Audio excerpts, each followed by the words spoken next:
Hi everybody, it's Kristin. So for those of you that are new to Here's What My Dad Is Thinking, every once in a while I'll read one of my dad's articles. He writes for a local paper, just kind of like an editorial sort of thing.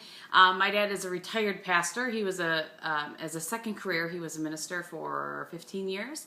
So he has recently retired, but he's still writing his article, and I read those every once in a while.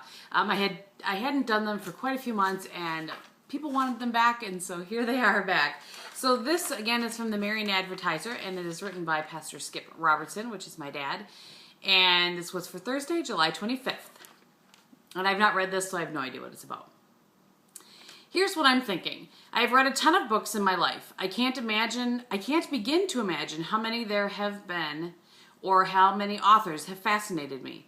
Clive Cussler is, in my opinion, one of the best adventure writers in the world.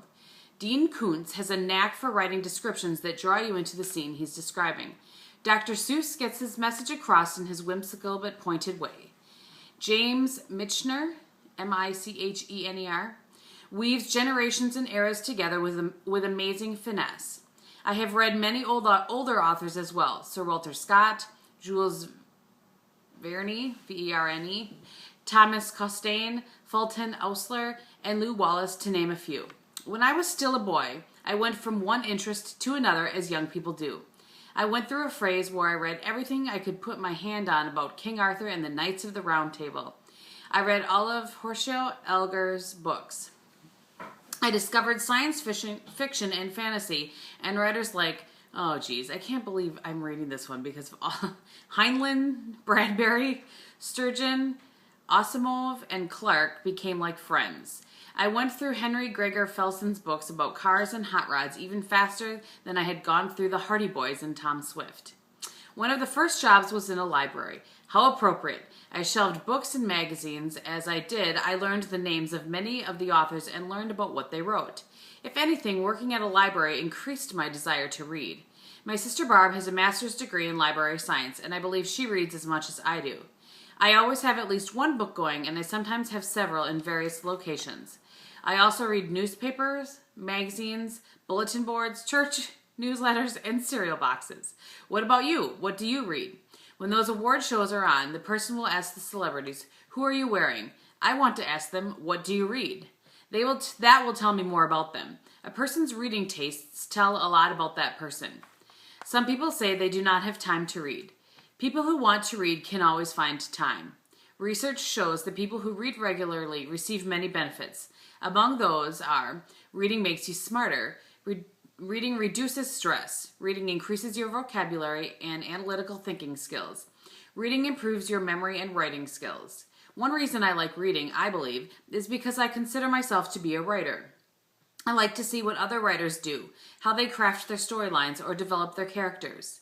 I remember learning about the forms of short stories when I was in high school English class.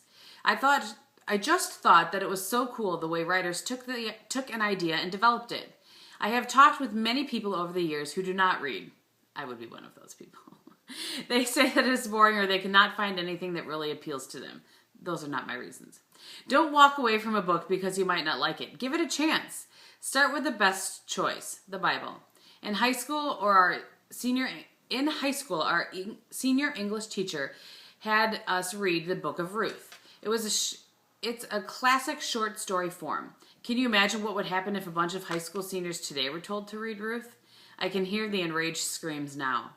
The ability to read is one of the great gifts God gives us. Our eyes look at marks on a page, and our brains translate those marks into letters and words.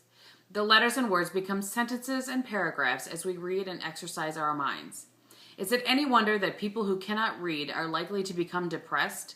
They have good minds and imaginations, but they do not have the gift that allows their imaginations to go beyond human limitations. When you worship, take a moment of your prayer time to thank God for your ability to read. It's one of the many ways we can feel His love. Encourage your kids and yourselves to read. Turn off the TV and the video games, and perhaps the YouTube. Pick up a book or magazine and enjoy the gift God gave you. That's what I've been thinking about. Don't forget to go to church. So I hope that you guys enjoyed that on day 27 of the 31 Days of Kristin. Today is Saturday, and Bob and I are, he's off. He has to go back to work tomorrow because he's been off all week, as you know. And we are heading to Appleton to run some errands, and of course we will be vlogging a day in the life.